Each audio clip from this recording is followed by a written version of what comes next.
इतिहास की कुछ कहानियां सिर्फ पढ़ी नहीं जाती, वे इंसान के भीतर कुछ तोड़ देती हैं। आज से कई सदियों पहले धरती पर एक ऐसी आग लगी थी जो केवल इमारतों को नहीं जला रही थी, बल्कि मानवता की सबसे अनमोल विरासत को निगल रही थी, ज्ञान को। यह कहानी है उस संस्थान की जिसे दुनिया का पहला महान विश्वविद्यालय कहा जाता है, नालंदा महाविहार।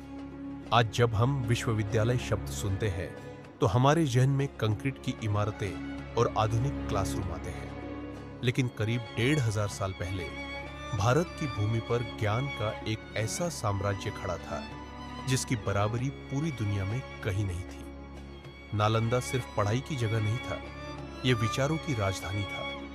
यहां आने वाले विद्यार्थी केवल भारत से नहीं थे, चीन, Japan, Korea, Tibet, Mongolia, Sri Lanka और फारस तक से लोग ज्ञान की तलाश में नालंदा पहुंचा करते थे। नालंदा में प्रवेश आसान नहीं था।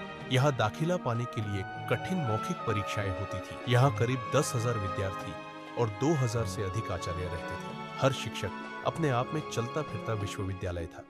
यहाँ गणित, खगोल विज्ञान, आयुर्वेद, शल्य चिकित्सा, तर्कशास्त्र, राजनीति, भाषा विज्ञान और दर्शन पढ़ाया जाता था। लेकिन नालंदा की असली आत्मा थी उसकी पुस्तकालय व्यवस्था। इस विशाल ज्ञान भंडार को कहा जाता था धर्मगंज।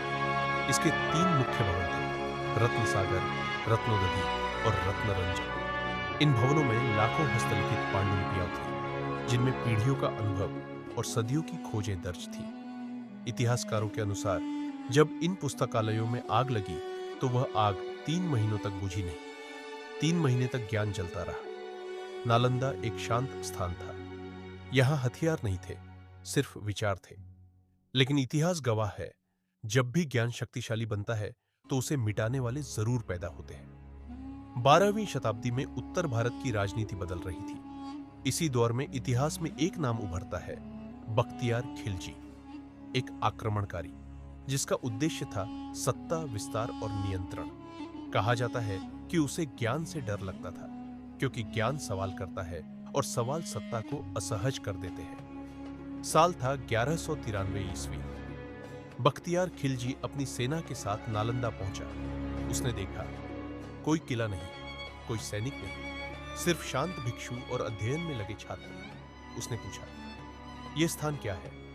उत्तर मिला, यह एक विश्वविद्यालय है और यहीं से इतिहास की सबसे बड़ी त्रासदियों में से एक शुरू हुई। यह कोई साधारण हमला नहीं था, यह था ज्ञान के खिलाफ युद्ध। आदेश दिया गया, सब कुछ नष्ट कर दो। भिक्षुओं की हत्या हुई, छात्र मारे गए और फिर पुस्तकालयों में आग लगा दी गई। हजारों वर्षों में संचित ज्ञान कुछ ही दिनों में राख बन गया। इतिहास बताता है कि पुस्तकालय इतने विशाल थे कि आग 3 महीने तक जलती रही। 3 महीने दिन और रात ज्ञान जलता रहा और दुनिया खामोश रही। इसके पीछे कई कारण बताए जाते हैं। पहला, सत्ता का भय। शिक्षा इंसान को सोचने की ताकत देती है और सोचने वाला इंसान गुलाम नहीं रहता। दूसरा, धार्मिक असहिष्णुता। नालंदा बौद्ध दर्शन का प्रमुख केंद्र था और उसे मिटाना एक रणनीति का हिस्सा था। तीसरा, सांस्कृतिक विनाश। यह सिर्फ इमारतों का नाश नहीं था, यह पूरी एक सभ्यता को मिटाने की कोशिश थी।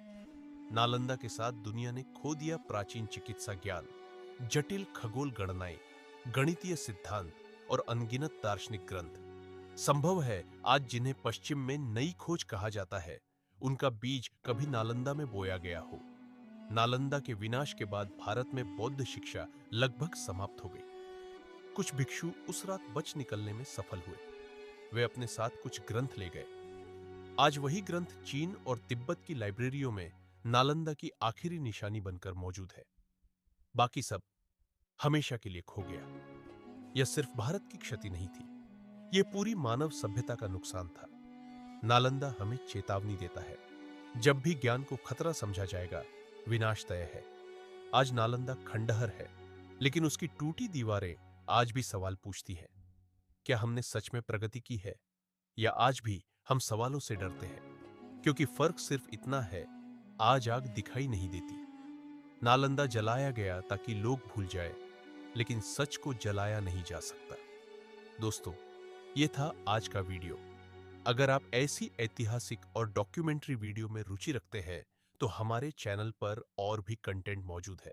अगर आप भारत से हैं तो वीडियो को लाइक जरूर करें और कमेंट में बताएं कि आप भारत के किस हिस्से से यह वीडियो देख रहे हैं।